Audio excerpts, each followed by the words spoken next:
पूरे देश में एसआईआर की प्रक्रिया चल रही है तो दूसरी ओर इसे लेकर वाद विवाद भी प्रारंभ है। झारखंड की सियासी पार्टियों के विचार भी अलग अलग हैं। झारखंड महागठबंधन इसके खिलाफ है तो विपक्ष समर्थन में है। यहां तक कि जेएलकेएम के नेताओं ने भी इसे देश हित में बताया। साथ ही एसआईआर पर महागठबंधन की मंत्री इरफान अंसारी के बयान को असंवैधानिक बताया। जिस ढंग से अभी जो माननीय स्वास्थ्य मंत्री हैं उनका एसआईआर को लेकर जो बयान आया, पार्टी इसकी आलोचना करती है और हम लोग एसआईआर का समर्थन करते हैं। बीएलओ के खिलाफ इस तरह का जो स्वास्थ्य मंत्री का बयान है वो दुर्भाग्यपूर्ण है, उनको ऐसा नहीं बोलना चाहिए।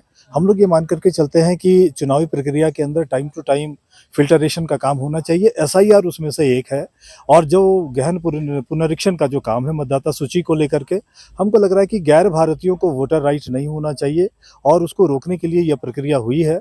हमको लग रहा है कि जो भी भारतीय मतदाता है, चाहे वो किसी भी राज्य के रहे हों, अभी झारखंड में भी स्टार्ट हुआ है, बीएलओ को सपोर्ट करना चाहिए ताकि जो मतदाता पुनरीक्षण का जो काम है उसमें तेजी आ सके और एक जो गैर भारतीय इलेक्टोरल प्रोसेस में है उनको बाहर किया जा सके।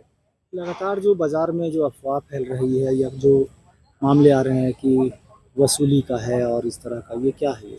देखिए, ईशागढ़ के मामले पर हमको लग रहा है कि उस पे एक निष्पक्ष जांच होनी चाहिए।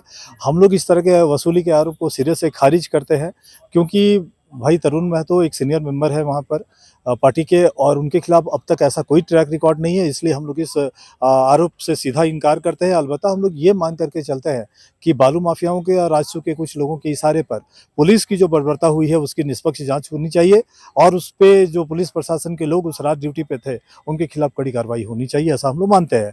क्योंकि ईशागढ़ से जो वीडियो आ रहे हैं, जो फोटो आ रहे हैं बालू चोरी को लेकर के, वहाँ जिस ढंग से गैरकानूनी तरीके से बालू स्टॉक किया गया है, उन सबको लेकर के सरकार को काम करना चाहिए, उस पर बात होनी चाहिए। ये वसूली का आरोप लगा करके मारपीट को जस्टिफाई नहीं किया जा सकता। हम लोग इसको खारिज करते हैं, हम लोग इसको स्वीकार नहीं कर सकते और हम लोग इस मामले पर एक निष्पक्ष जांच की मांग करते हैं, दोषियों के खिलाफ कार्रवाई की मांग करते हैं। मीडिया में कुछ बातें चल रही है कि आप लोगों ने कुछ मीडिया का बहिष्कार भी किया है।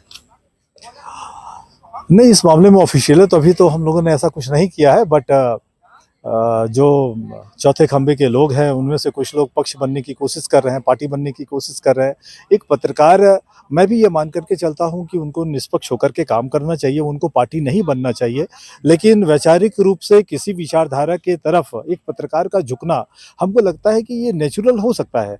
बट बायस्ड होकर के अगर आप कोई लाइन पकड़ते हैं जिसमें किसी के डेड सपोर्ट में जाते हैं या डेड अगेंस्ट में जाते हैं, तो एक पत्रकार का मेरे अंदर कोई संकोच ये कहने में नहीं है कि एसआईआर का हम समर्थन करते हैं और मुझे ये खुशी है कि झारखंड में झारखंडी कौन है इसकी पहचान होनी चाहिए, लेकिन इसका तरीका जो है पूरा पारदर्शी होना चाहिए। अगर मेरा नाम काटा जा रहा है तो हमको ये बताना होगा सरकार को कि क्यों काटा जा रहा है। माफ कीजिएगा, सरकार को नहीं, चुनाव आयोग को ये स्पष्ट करना होगा कि हम सूरज सिंह का नाम काट रहे हैं, क्यों काट रहे हैं ये बताना होगा।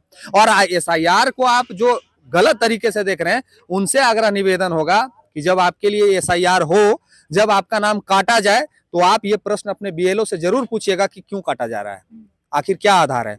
मेरा बाप का यहाँ वोटर लिस्ट में नाम है, मेरा दादा का यहाँ वोटर लिस्ट में नाम है, मेरा यहाँ खतियान है, मेरा यहाँ केवाला है, मेरे पास सब कुछ है, क्यों काटा जा रहा है? ये सवाल आपको आप बीएलओ के भरोसे मत रहिए, आप खुद सचेत होइए, खुद जानकार बनिए और तब जाके आपका एसआईआर में नाम होगा, अन्यथा काट देगा, पता चलेगा बिहार की तरह 65 लाख झारखंड में भी कट गया। इस पर अभी स्वास्थ्य मंत्री जी का भी बयान आया है जो कि विवादित बयान है, उस पर आप क्या कहेंगे? स्वास्थ्य मंत्री एक्सीडेंटल हैं वो, ठीक है, उनको मंत्री एक्सीडेंटल के तौर पे बना दिया गया है।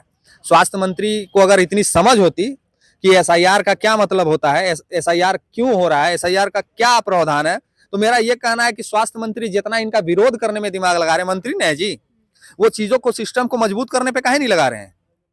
वो तो सरकार है, पूरा कंट्रोल उनके हाथ में है, उनके हाथ में बीएलओ है, उनके हाथ में बीडीओ है, उनके हाथ में सीईओ है, उनके हाथ में सहिया दीदी है, उनके हाथ में मैया सामान वाला पहुंच जाता है घरे घरे, कल वोट रहता है, आधे पैसा ट्रांसफर हो जाता है, यहाँ तो दिक्कत नहीं है किसी को। तो मेरा ये कहना है कि एसआईआर में उनको ये आके बताना चाहिए था कि आप अपने अधिकार की लड़ाई के लिए एक वोट देते हैं, उस वोट को कोई काट ना दे, इसके लिए जागरूक करने के लिए उनको प्रचार करना चाहिए था, विज्ञापन चलाना चाहिए था, वीडियो चलाना चाहिए था और गांव-गांव में टीम बना के भेजना चाहिए था कि आप इस तरह से अपनी टीम को संचालित करिए। एक जैसे नुक्कड़ नाटक होता है उसमें जाके गांव-गांव में ये जानकारी देनी चाहिए थी कि अपने वोट की सुरक्षा कैसे की जाए, आपका वोट ना कटे, आपका नाम ना कटे, उसके लिए जागरूक करना चाहिए। तो हम विरोध करते हैं, अरे यार वो बात हम लोग को बोलना चाहिए और आपका बात हम लोग बोल देते हैं। तो ये हमारे स्वास्थ्य मंत्री जो हैं हमको लगता है कि अगर आपको कॉमेडी नाइट में कपिल शर्मा का शो पसंद है और आप नहीं देखना चाहते हैं तो हमारे झारखंड के स्वास्थ्य मंत्री को देखिए, आपका मन मनोरंजन हो जाएगा, उसमें कहीं दिक्कत नहीं है। हालांकि हमारा